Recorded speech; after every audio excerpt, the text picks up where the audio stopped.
Hi, we're the TimeTwins. We're twins. Obviously. And we have a time machine. Just go with it. Today we're visiting Texas in the early 19th century to see what kind of trouble we can get into.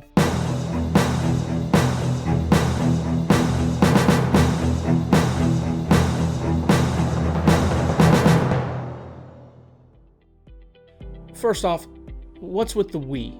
I'm the one dressing up in uncomfortable clothes and gallivanting around the time stream. Yeah, they do look uncomfortable. Is that wool? Of course it is. Like 90% of human history is us wearing wool clothes. In layers, it looks like. Yeah, in layers. In Texas. Which is hot. Which is hot. Do you want to maybe loosen your tie or... Okay, so where did you visit exactly? I don't know. You don't know? No.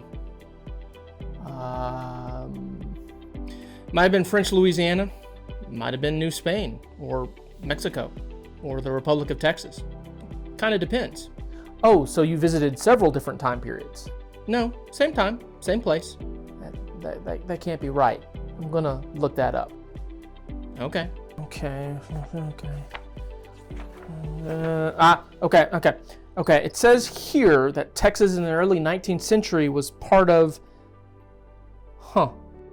Yeah. It literally says here, it kind of depends. Turns out that Texas was pretty much a gray area for a while. France claimed pieces. Spain claimed the same pieces. They traded pieces back and forth, and then things got complicated when the Spanish government was overthrown and Texas became part of Mexico, and that's not even counting the Indians, the Americans, the crooks, and the pirates. Did you say... Pirates, yeah. Filibusteros, the Spanish called them. From a Dutch word that means... Pirate? Exactly. So there are pirates in Texas? Famous pirates, like a guy named Jean Lafitte, who had his headquarters on Galveston Island and pretty much was, and I don't get to say this often enough, a pirate king. Wow. And there were land pirates, too. Land pirates? Yeah, which I guess is just a fancy phrase for thief. Right. Turns out that a popular pastime for bored Americans in the 19th century was to gather up a lot of friends, grab some guns, and set off to, conquer a Latin American country. Just like that?